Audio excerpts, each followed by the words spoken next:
Domingo 27 de julio de 2025. Tema: la serpiente de bronce, símbolo del pecado cargado en Cristo. Lección Números 21 versos 4 al 9.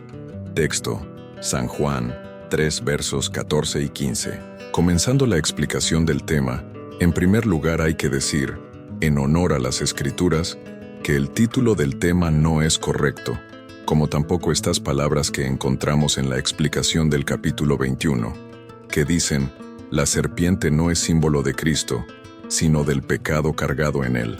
La frase sugiere que la serpiente representa el pecado que Cristo carga, pero a la luz de las Escrituras, esto confunde la naturaleza del símbolo. Veamos la referencia, Juan 3 versos 14 y 15. Y como Moisés levantó la serpiente en el desierto, así es necesario que el Hijo del Hombre sea levantado, para que todo aquel que en él cree no se pierda, mas tenga vida eterna. Aquí, Jesús establece una comparación tipológica entre la serpiente de bronce y su crucifixión. Lo clave es que la serpiente no es presentada como símbolo del pecado, sino del medio de sanación divinamente provisto.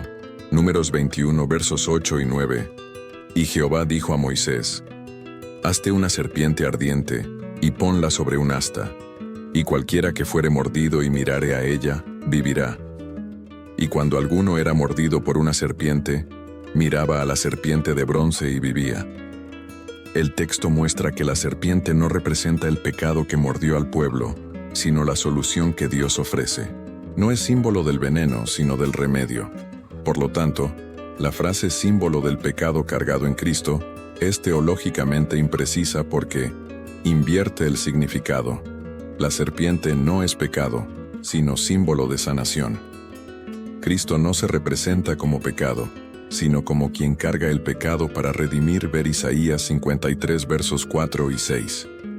Por tanto, una formulación más fiel al texto sería, la serpiente de bronce, símbolo de Cristo levantado, salvando a los que miran con fe. Pudiera ser que los editores del expositor no quisieran asociar a la serpiente con Cristo, por la maldición a la serpiente antigua del Génesis, pero si investigamos con mayor atención las Escrituras, nos daremos cuenta de que Dios, incluso tras ese castigo a la serpiente, no dejó de usar a estas criaturas. En Éxodo 4 versos 2 y 4, cuando Moisés duda de su llamado, Dios le pregunta, ¿qué tienes en tu mano? Moisés responde, una vara. Dios le ordena arrojarla al suelo, y la vara se convierte en serpiente.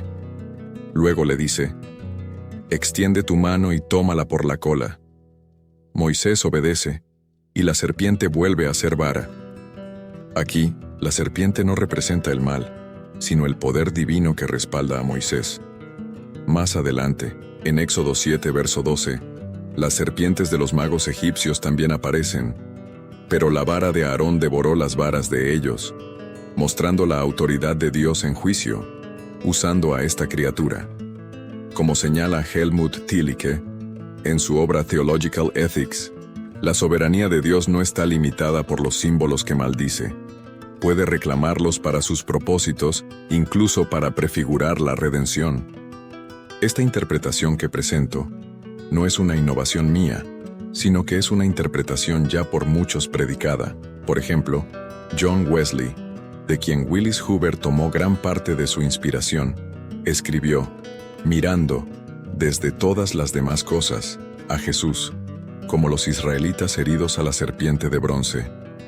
Nuestro Señor crucificado fue prefigurado por la elevación de esto, nuestra culpa, por las picaduras de las serpientes ardientes, y nuestra fe, por su mirada al remedio milagroso. Spurgeon escribió, el remedio para los israelitas mordidos fue una serpiente de bronce, y el remedio para los pecadores es Cristo crucificado.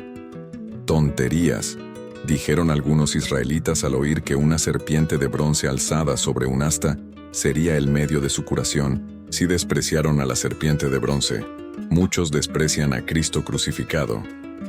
¿Les diré qué dicen de él? Dicen de él lo mismo que de la serpiente de bronce. Alguien sabio dijo, pues fue una serpiente la que causó el daño. ¿Cómo puede una serpiente deshacerlo? Sí, y la gente dirá, fue por el hombre que el pecado y la muerte entraron al mundo. ¿Y puede un hombre ser el medio de nuestra salvación? Los maestros cristianos en los primeros siglos de la historia de la Iglesia escribieron de forma similar. Tertuliano define la serpiente de bronce como remedio, que, manifestada en la figura de alguien que estaba colgado, muestra el poder curativo de la cruz de Jesús. En el símbolo de la serpiente de bronce, según Ambrosio, Cristo, elevado en la cruz, asume el papel de la serpiente solo para destruir a la serpiente del Génesis. La serpiente de Moisés fue hecha para castigar a la serpiente del pecado original. Agustín escribió, ¿qué son las serpientes que muerden? Los pecados, de la mortalidad de la carne. ¿Qué es la serpiente levantada? La muerte del Señor en la cruz. Gordon Wenham, erudito en Pentateuco, profundiza en este simbolismo de la serpiente y Cristo, y escribe, la clave del simbolismo debe buscarse en los principios generales que subyacen a los sacrificios y ritos purificatorios del Antiguo Testamento. Se sacrifican animales para que los pecadores que merecen morir puedan vivir. La sangre que contamina al derramarse puede usarse para santificar y purificar a personas y objetos. Las cenizas de una novilla muerta limpian a quienes sufren la impureza causada por la muerte. En todos estos rituales hay una inversión. Sustancias o acciones normalmente contaminantes pueden, en un contexto ritual, tener el efecto contrario y servir para purificar. En el caso de la serpiente de cobre, operan principios similares. Quienes se inflamaban y morían por la mordedura de serpientes vivas eran devueltos a la vida por una serpiente muerta de color rojizo. Es posible que se eligiera el cobre no solo porque su tono coincidía con la inflamación causada por las mordeduras, sino porque el rojo es el color que simboliza la expiación y la purificación. Finalmente, cabe señalar que en todo sacrificio, por ejemplo Levítico 1 y 4, el adorador debía poner la mano sobre la cabeza del animal. En los rituales de purificación, el adorador debía ser rociado con el líquido purificador, Levítico 14 y Números 19. Sin contacto físico, el sacrificio o ritual de purificación era ineficaz. En el caso de la serpiente de cobre, existe una insistencia similar en que la persona afectada se apropiara del poder sanador de Dios al contemplar la serpiente colocada en el asta. La importancia de ver la serpiente de cobre se destaca en el mandato de colocarla en un asta, versos 8 y 9, y en la afirmación repetida 2 veces. Todo aquel que la vea, vivirá. En otras palabras, el contacto entre el símbolo salvador y la persona afectada seguía siendo necesario, pero en las circunstancias especiales aquí descritas, el contacto visual era suficiente. Si esta es la manera correcta de interpretar la historia de la serpiente de cobre, es evidente cómo nuestro Señor pudo usarla como una imagen adecuada de su propio ministerio salvífico. Los hombres que mueren en pecado son salvados por el cuerpo muerto de un hombre colgado en la cruz. Así como el contacto físico era imposible entre los mordidos por serpientes y la serpiente de cobre, los pecadores no pueden tocar el cuerpo vivificante de Cristo. Sin embargo, en ambas situaciones los pacientes deben apropiarse del poder sanador de Dios, mirando la serpiente de cobre o creyendo en el Hijo del Hombre. Otro académico en Antiguo Testamento, Michael Heiser, responde a las preguntas que muchos se hacen por esta conexión, y escribe, aunque el paralelismo entre la serpiente en el asta y Jesús en la cruz es evidente, el incidente plantea interrogantes. ¿Por qué Dios no sanó al pueblo directamente? ¿Era la serpiente de bronce un ídolo y, por lo tanto, una violación del segundo mandamiento? ¿No habrían repelido los israelitas la asociación de la sanación con una serpiente?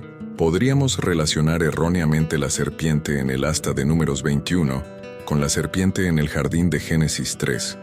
Pero la única similitud entre estos dos pasajes es la palabra serpiente, NHSH, en hebreo, Nachash.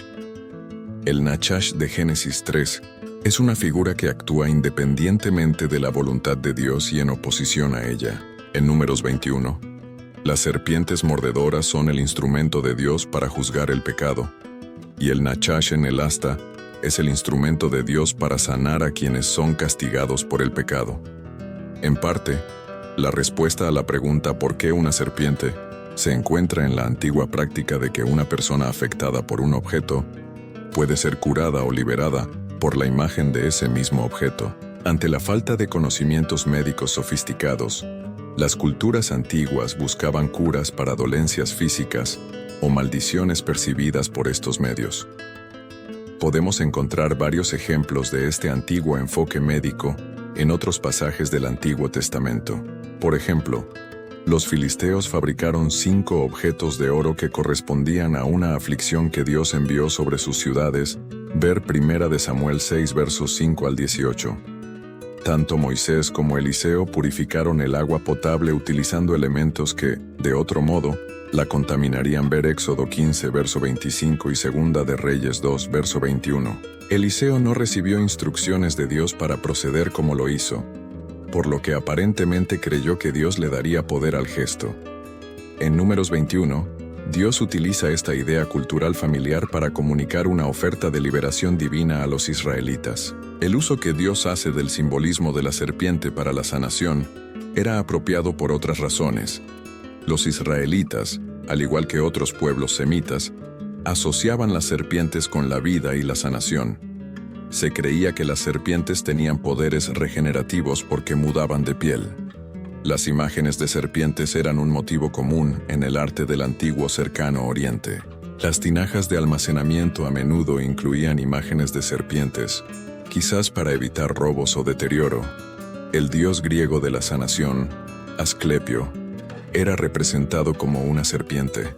La vara de Asclepio, un bastón entrelazado con una serpiente, sigue siendo un símbolo de medicina y sanación en la actualidad. Aquí, Dios usa esta imagen para proclamar su soberanía sobre otros dioses. Además de su asociación con la curación, las serpientes eran símbolos familiares de protección. Consideremos el antiguo Egipto, donde la serpiente es un símbolo omnipresente.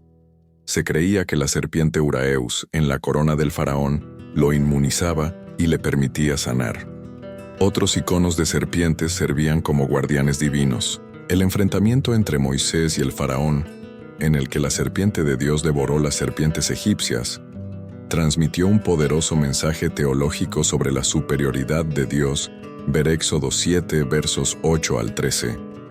Dios, no el faraón, tenía poder sobre los mundos natural y divino, y la autoridad para impartir o no juicio o misericordia. Él era verdaderamente Dios. El faraón era un mago aficionado. Algunos de estos mensajes se transmiten tanto en Números 21 como en Juan 3 versos 14 al 15. En primer lugar, Dios no era un Dios con el que se pudiera jugar. Podía castigar la infidelidad al comandar las fuerzas de la naturaleza, enviando serpientes venenosas contra los israelitas, pero también tenía el poder de revertir los efectos, ofreciendo su sanidad divina mediante una serpiente de bronce. La sanidad venía con una condición. Los israelitas debían ejercer fe en la oferta. El uso que Jesús hace de esta prueba de la obediencia a la fe crea una analogía adecuada con su propio destino. La muerte, la fuerza más devastadora del mundo natural, se revertiría para todos los que miraran a Jesús, elevado en la cruz, si tan solo los afligidos creyeran. Primer título: Ingratitud del hombre lo lleva a la murmuración contra Dios y su siervo. Versículos 4 y 5. Léase Éxodo 17 verso 2 y Hebreos 13 verso 17. El pueblo de Israel, en su camino hacia la tierra prometida, cayó en desánimo y murmuración. En Números 21 versos 4 y 5 leemos: Y habló el pueblo contra Dios y contra Moisés: ¿Por qué nos hiciste subir de Egipto para que muramos en este desierto? Nuestra alma tiene fastidio de este pan tan liviano. Esta queja no fue por injusticia, sino por ingratitud. Dios había provisto maná, dirección y protección, pero el pueblo menospreció su provisión. Esta actitud revela un corazón endurecido, incapaz de reconocer la fidelidad divina. Sin embargo, la Biblia también enseña que no toda queja es pecado, Hay momentos en que levantar la voz es necesario, especialmente cuando se trata de inmoralidad, abuso espiritual o desviación doctrinal. En 1 Timoteo 1 verso 10, Pablo advierte contra prácticas contrarias a la sana doctrina, y en 1 de Tesalonicenses 5 verso 21 exhorta: examinadlo todo, retened lo bueno. Esto implica que los creyentes no deben obedecer ciegamente, sino discernir y evaluar toda enseñanza y liderazgo a la luz de la palabra. Jesús mismo advirtió: guardaos de los falsos profetas, que vienen a vosotros con vestidos de ovejas, pero por dentro son lobos rapaces. Mateo 7 verso 15, y Pablo, en Hechos 20 versos 29 al 30 dice: sé que después de mi partida entrarán en medio de vosotros lobos rapaces, y de entre vosotros mismos se levantarán hombres que hablen cosas perversas. Esto muestra que el peligro no siempre viene de fuera, sino también desde dentro de la comunidad. Aunque Hebreos 13, verso 17, llama a obedecer a los pastores que velan por nuestras almas. Esta obediencia debe estar sujeta a la palabra de Dios. Como afirma el teólogo John Stott, la autoridad pastoral no es absoluta sino derivada. Los pastores deben ser obedecidos en la medida en que enseñan fielmente la palabra de Dios. Por tanto, una iglesia sana no solo honra a sus líderes, sino que también cultiva el discernimiento. En conclusión, la Biblia nos llama a obedecer con discernimiento, a honrar sin idolatrar, y a quejarnos solo cuando la verdad está en juego. Que nuestras palabras reflejen gratitud en la prueba y firmeza en la defensa de la sana doctrina. Segundo título: Juicio divino por el mal proceder. Versículo 6. Léase Amós 9 verso 3. Primera a los Corintios 10 versos 9 al 11. El juicio divino por el mal proceder del pueblo de Israel en el desierto es una advertencia solemne para la iglesia de hoy. En Números 21 verso 6 leemos: y Jehová envió entre el pueblo serpientes ardientes que mordían al pueblo, y murió mucho pueblo de Israel. Este castigo no fue arbitrario, sino consecuencia directa de la rebelión, la murmuración y el desprecio hacia Dios y su siervo Moisés. El pueblo había hablado contra el Señor, menospreciado el maná y dudado de su fidelidad. La respuesta divina fue inmediata y dolorosa: serpientes venenosas que causaron muerte y temor. Este juicio se conecta con la advertencia profética de Amós 9 verso 3, donde Dios declara: si se esconden en la cumbre del Carmelo, allí los buscaré y los tomaré, y si se ocultan de mi vista en el fondo del mar, allí mandaré a la serpiente, y los morderá. Aquí la serpiente simboliza el juicio ineludible de Dios. No hay lugar donde el pecado pueda esconderse de su justicia.